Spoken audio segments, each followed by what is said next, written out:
Hello viewers, পরীর রাজা পরিচালন চ্যানেলে আপনাদের সবাইকে স্বাগত। তো থাম্বনেলে আপনারা দেখতেই পেরেছেন যে এই পরী যদি একবার আপনারা হাজির করতে পারেন, আপনার গোলাম হয়ে সারা জীবন আপনার পাশে থাকবে। বুড়ো বয়সে ছেলে মেয়ে, আপনার স্ত্রী আপনাকে দেখতে পারবে না, এই পরী আপনার দেখাশোনা করবে। পথের সাথী হবে এই পরী।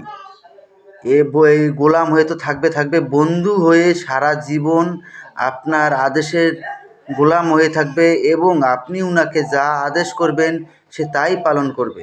আপনার সন্তান স্ত্রী যদি দেখতে নাও পারে, এই পরই আপনাকে দেখাশোনা করবে। তো এটা খুবই সহজ এবং সরল আমল। এটা আপনারা কিভাবে প্রয়োগ করবেন আমি আপনাদেরকে বিস্তারিতভাবে বলে দেব। আপনারা ভিডিওটা শেষ পর্যন্ত দেখুন। আর এটা যদি নিজেরা করতে না পারেন, চালানের মাধ্যমে নিতে চান, স্ক্রিনে দেওয়া নাম্বারে আপনারা আমার সঙ্গে যোগাযোগ করে নেবেন। তো আশা করি আপনারা বুঝতে পেরেছেন। তো আর বেশি কথা বাড়াবো না, মূল কথায় ফিরে আসি। এটা প্রয়োগ করতে গেলে প্রথমত আপনারা আমার কাছ থেকে অনুমতি নিয়ে নেবেন।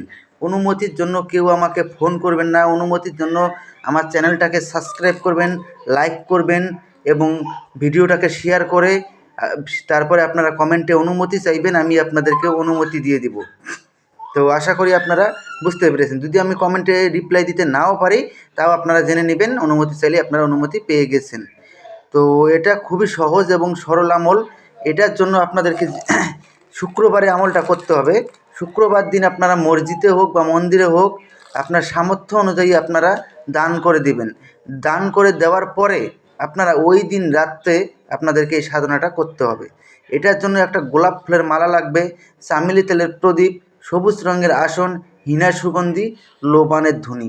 এই কয়েকটা জিনিস একত্র সংগ্রহ করে নেওয়ার পরে তারপরে আপনারা এই কাজের প্রয়োগ করবেন। তো আমি আপনাদেরকে আবারও বলছি, এটা যেদিন প্রয়োগ করবেন ওদিন নিরামিষ খাবেন।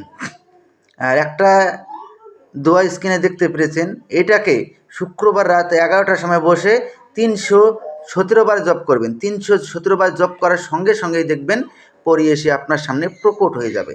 যখন পরী এসে আপনার সামনে প্রকট হবে, পরীর গলায় আপনারা গোলাপ ফুলের মালা পরিয়ে দিবেন। পরী গোলাপ ফুলের মালা স্বীকার করার সঙ্গে সঙ্গেই ও আপনার বশ্যতা স্বীকার করে নেবে এবং আপনার আদেশ অনুযায়ী চলবে। তারপরে আপনারা ওনাকে বলবেন যে আপনাকে কী নামে ডাকলে পরে আপনি আমার সামনে এসে প্রকট হবেন।